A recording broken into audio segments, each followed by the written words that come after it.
कडे देण्याबाबत आदेश पारित केलेला आहे।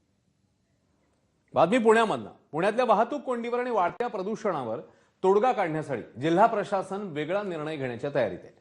पुणे जिल्हाधिकारी जितेंद्र डुडी यांनी शहरातील वाढतं प्रदूषण आणि वाहतूक कोंडी यावर तोडगा काढण्यासाठी 15 वर्षांहून अधिक जुन्या वाहनांना पुण्यामध्ये प्रवेश बंदी करण्याचा निर्णय घेतला असल्याचं सांगितलं जातंय। याबाबतचा प्रस्ताव जिल्हाधिकाऱ्यांमार्फत राज्य सरकारच्या मान्यतेला पाठवण्यात येणार आहे। या प्रस्तावाला राज्य सरकारची मान्यता मिळाल्यावर पुणे आणि शहर परिसरात असलेल्या तब्बल 7 लाख वाहनांना पुण्यामध्ये यायला बंदी घालण्यात येणार आहे।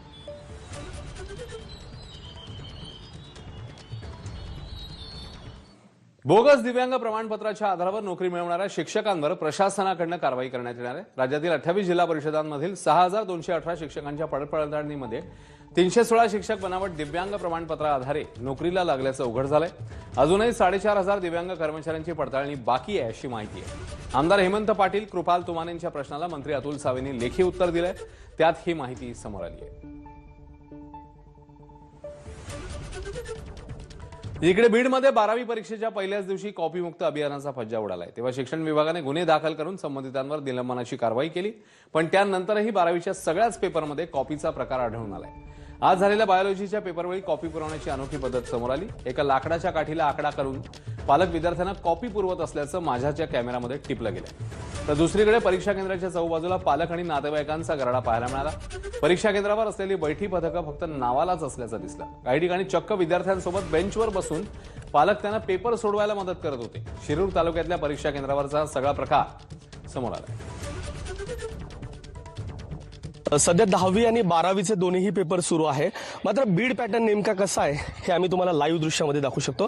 आत्ताच या ठिकाणी आपण बघितलं असेल की जे आतमध्ये विद्यार्थी परीक्षा देण्यासाठी बसलेले आहेत त्याच विद्यार्थ्यांना कॉपी पुरवण्यासाठी अक्षरशः या परीक्षा केंद्राच्या बाहेर कशा पद्धतीने नातेवाईकांची गर्दी आहे।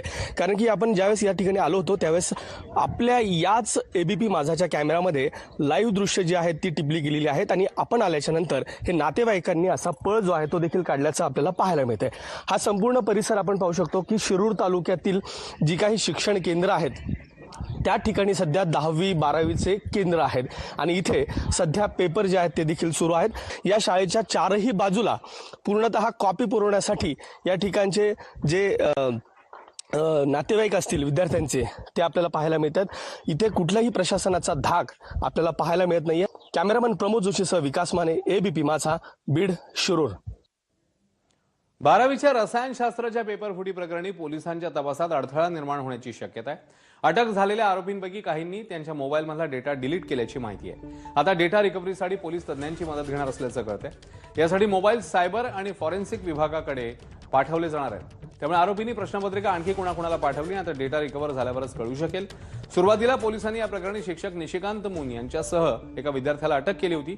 त्यानंतर एक्सलंट अकादमीचे संचालक मुस्तफा खान आणि जुनेद जावेद यांनाही पोलिसांनी अटक केली।